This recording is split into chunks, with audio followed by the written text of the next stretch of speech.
দীর্ঘদিন ধরে এখানে আপনি বসবাস করছেন।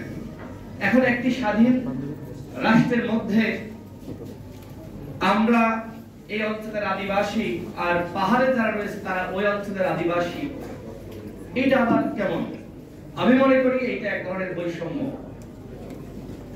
এই বৈষম্য কিভাবে দূর করা যায় সেজন্য 24-এর গণঅভ্যুত্থান। এই বৈষম্য কিভাবে কমানো যায় সে কারণে আজকের এই সমাবেশ। এই সমাবেশ কিন্তু যারা পাহাড়ে বিভিন্ন জনগোষ্ঠী রয়েছে তাদের বিরুদ্ধে না। যে ব্যক্তি চাকমা, যিনি মারমা, যিনি ত্রিপুরা, তার ওই পরিচয় বহন করতে সমস্যা কোথায়? আমরা যারা হিন্দু, আমরা যারা মুসলমান, আমরা যারা বৌদ্ধ, আমরা যারা খ্রিস্টান, আমাদের সবার বিভিন্ন পরিচয় রয়েছে ধর্মীয় ভেদে এবং গোষ্ঠীগত ভেদে, কিন্তু সর্বোপরি আমরা সবাই বাংলাদেশী। কেন এই পরিচয় বহন করতে আপনার সমস্যা কোথায়? আপনি গর্বের সাথে বলুন যে আমি একজন বাংলাদেশের নাগরিক, আমি বাংলাদেশপন্থী। কিন্তু আমরা দেখতে পাচ্ছি যে বিশেষ করে এই সরকার ক্ষমতায় বসার পর থেকেই পাহাড়ে নানান গোষ্ঠী বিভিন্ন আন্দোলন শুরু করেছে। ইতিমধ্যে মেহেদী হাসান পলাশ ভাই ক্লিয়ার করেছেন যে এই সরকারে অনেকগুলো উপদেষ্টা রয়েছে যারা আসলে এনজিও কার্যক্রমের সাথে যুক্ত ছিল। তারা বিদেশ থেকে বিভিন্ন সময় ফান্ড গ্রহণ করেছেন এবং বাংলাদেশের যারা বিভিন্ন নিগোষ্ঠী রয়েছে, জনগোষ্ঠী রয়েছে, তাদের নিয়ে কাজ করেছে। বিশেষ করে যারা পাহাড়ে রয়েছে, দেখেন পাহাড়ে যারা বাঙালি রয়েছে, আমি তাদেরকে আসলে মানে মিডিয়াতে বা সর্বত্র বাঙালি বলা হয়, আমি বলতে চাই তারা বাংলাদেশী। এই বাংলাদেশী মানুষের উপরে কিভাবে নির্যাতন, নিপীড়ন, সেই বিষয়গুলো এই যে একটি প্রস্তাবনা সেখানে বিস্তারিত উল্লেখ করা হয়েছে।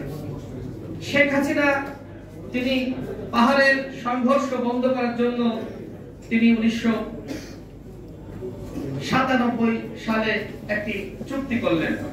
তার ভাই আবুল হাসনাত আব্দুল্লাহ এই চুক্তির মূল হোতা ছিলেন। এই চুক্তির উদ্দেশ্য কি ছিল?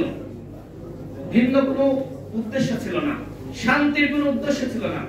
শেখ হাসিনার একটি নোবেল পুরস্কার দরকার ছিল। তিনি শান্তি স্থাপন করেছেন, সেটি বহির্বিশ্বকে দেখাতে চান। এই কারণে বাংলাদেশের জনগণের সাথে বেইমানি করে তিনি পাহাড়ে শান্তি স্থাপনের নামে বরং সংঘর্ষকে উস্কে দিয়েছিলেন একমাত্র নোবেল পুরস্কার পাওয়ার জন্য। এই যে রোহিঙ্গারা আপনারা দেখেছেন, তাদেরকে কেন আশ্রয় দেওয়া হলো? কেন অন্যান্য প্রতিবেশী রাষ্ট্র ছিল না, ভারত ছিল না?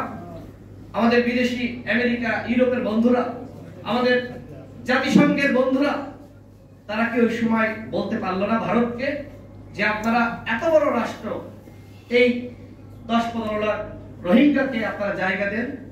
অথচ কি করলো তারা?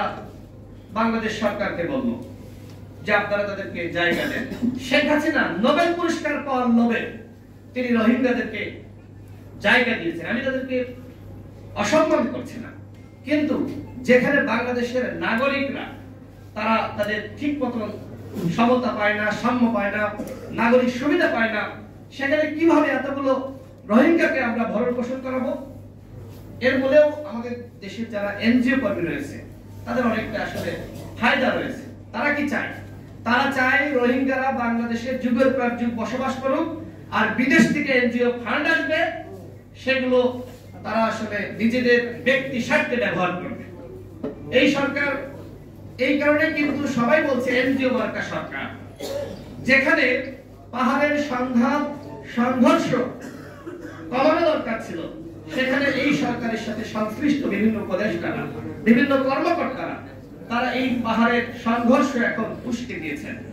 আমরা সরকারকে বলবো, আপনাদের মধ্যে যারা রয়েছে, যারা পাহাড়ে শান্তি প্রতিষ্ঠান নামে বিভিন্ন এনজিও কার্যক্রমে যুক্ত রয়েছে এবং এই সরকারের আমলে কিভাবে আদিবাসী শব্দ আলাদাভাবে যুক্ত হলো পাঠ্যপুস্তকে, আমি সেটি জানতে চাই।